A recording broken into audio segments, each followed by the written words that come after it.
Before we start, quick disclaimer, anything I discuss in this video is just a small, tiny little fraction of your human design. Your human design is very complex, very in-depth, and this is just a jumping off point, like a catalyst for your experiment. So take what resonates, leave the rest, and experiment with it. So before we explore your profiles, let's first see how to find them. So when you go to your chart, you will notice these two little squares up here on top. I have a 30.1 and a 14.3. So you'll see down here, I have that I'm a 1-3 self-projected projector. How I get that 1 and 3, which is my profile, is I choose the numbers that are behind the points. So 30.1 and 14.3. So 0.1 and 0.3, that is where the 1-3. You might have a 2-4 or a 6-3 or a 5-1. You can have any variation of number between 1 and 6. And you can think of the profiles in human design as like the personality type of your energy type. So for instance, earlier I said I was a 1-3 self-projected projector. All projectors have the same wait for an invitation. They experience bitterness. They experience success. They need recognition. They kind of all have those same things in common. But being a 1-3 gives me a little bit of a different spin than say like a 5-1 or a 4-6. So, and same is true for any of the other types. So your first number is conscious and your second number is subconscious. So you're going to really feel your first number more consciously than your second. So for instance, I am a 1-3, profile 1. That is the first number. So that's the number I feel really conscious in, and I feel really comfortable just like identifying with. The 3, which is my second number, that's more subconscious. So those are traits that other people notice about me or you when talking about your own profile, or things that maybe are a little bit more of a reach or a stretch to fully own about myself sometimes. So when we think of each number 1 through 6, we can think of it as kind of like a house, but and the house is split into two. You have the lower trigram and the upper trigram. So if you are a profile 1, 2, or 3, you are going to really play out your personality or any, karmic missions you have in this life through interpersonal growth and communication and kind of focusing on yourself. You're part of the lower trigram. If you're part of the upper trigram of 4, 5, and 6, you're really designed to also work on yourself, but you might find that maybe your biggest lessons or your best lessons or your best work comes from this interpersonal connection and feedback loop if you have a 4, 5, and 6. And if you have a combination of the two, say you're a 5-1 or a 2-4, then you're going to have both elements of some personal work as well as some interpersonal where you're just bumping into people along the way and learning from them.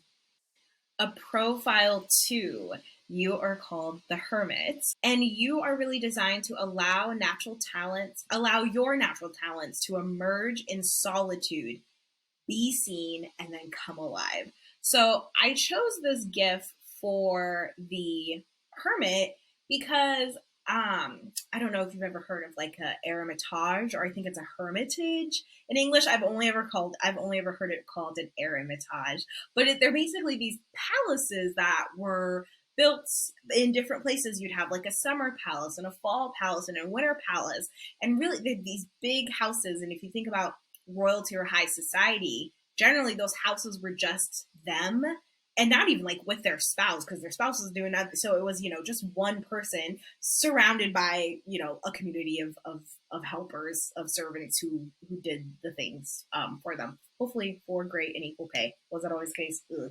But the thing about the Hermitage is that it was just a place of solitude. They usually had big gardens where you could walk around. It was filled with art. It was really beautiful. And that's what profile 2 needs. Profile 2s need a lot of alone time. They need a lot of alone time, and you need a place, an eremitage, where you can just retreat to and really come into your own and be around your own aura.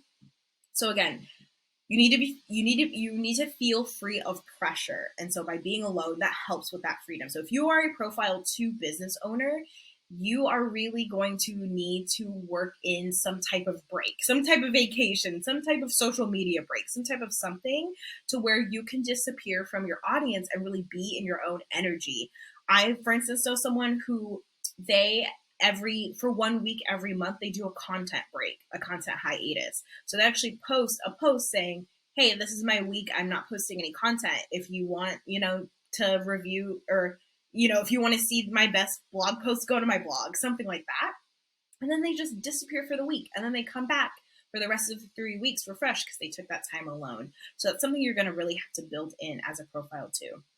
Also, as a profile too, you're in solitude, you need to be seen and then come alive. So profile twos can sometimes have a hard time putting their finger on like what makes them so great or what their talents are. And that's because you need to be recognized by other people as to what your talents are, or as to like what they see in you, and call that out.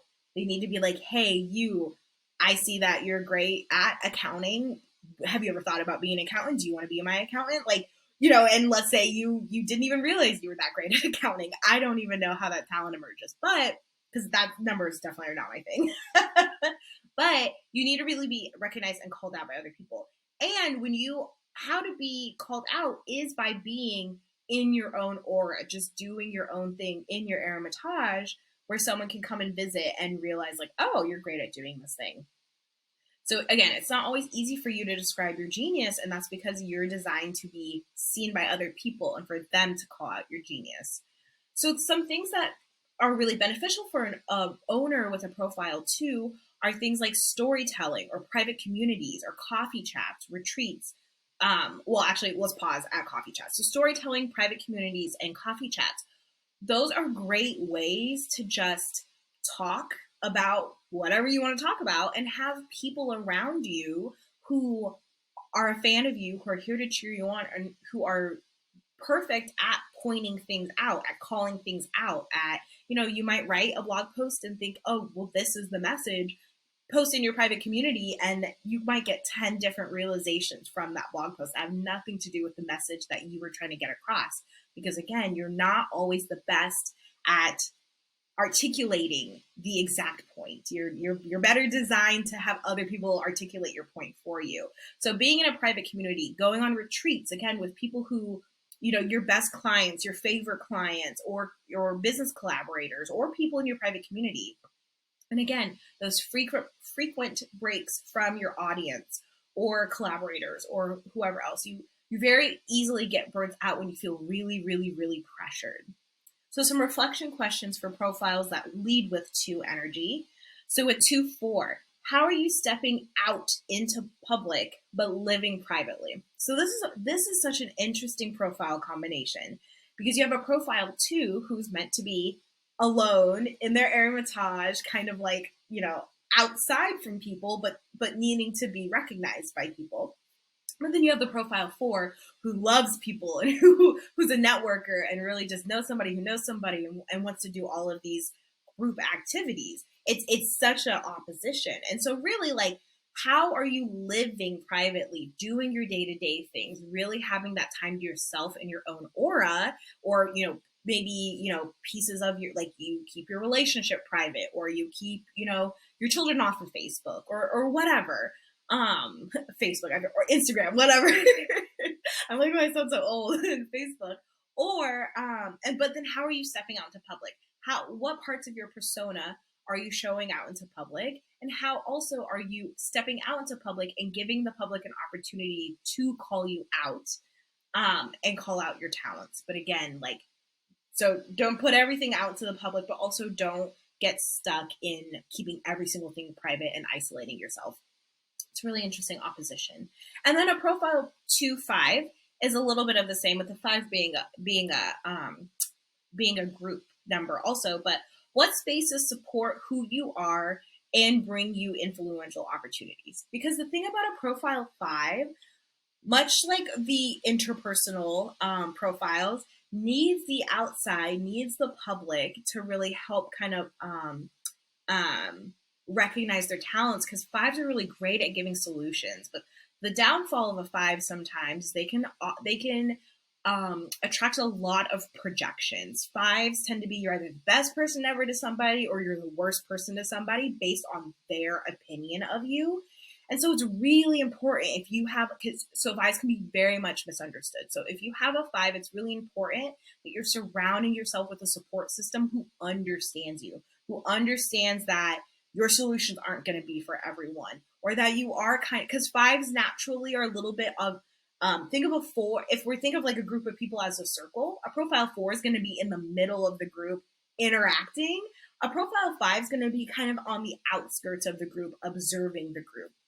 And the same with a profile two. So you're going to really want to surround yourself with a community who brings you influential opportunities. They're willing to come from the inside to the outskirts, as opposed to dragging you into the middle of the circle when that's not really natural for you. So really, supportive spaces, and those supportive spaces will bring you influential opportunities. If you love this presentation and if you love this work, I would love to connect. I'd love to support you as you kick off your holistic marketing and business and self-discovery journey. You can schedule a vision exploration call and we'll look at your business systems. We'll look at your human design chart, your astrology chart. We'll also talk about opportunities to like align all of those and how we can work together. So you can find the link at jamerapayne.com. You can also email me, jamera@jamerapayne.com. Find me on LinkedIn, follow me on YouTube, do all the things. I would love to connect with you to make your business better. Thanks, and I'll see you in the next one. Bye.